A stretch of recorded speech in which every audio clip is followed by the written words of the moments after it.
This wood is covered in ice and is soaking wet.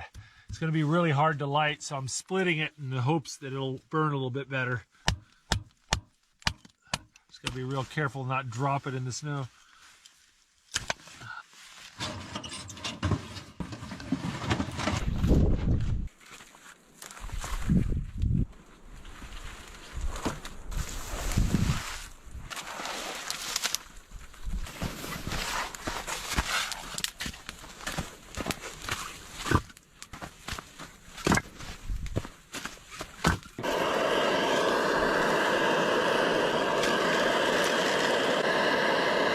Oh, my honey's frozen.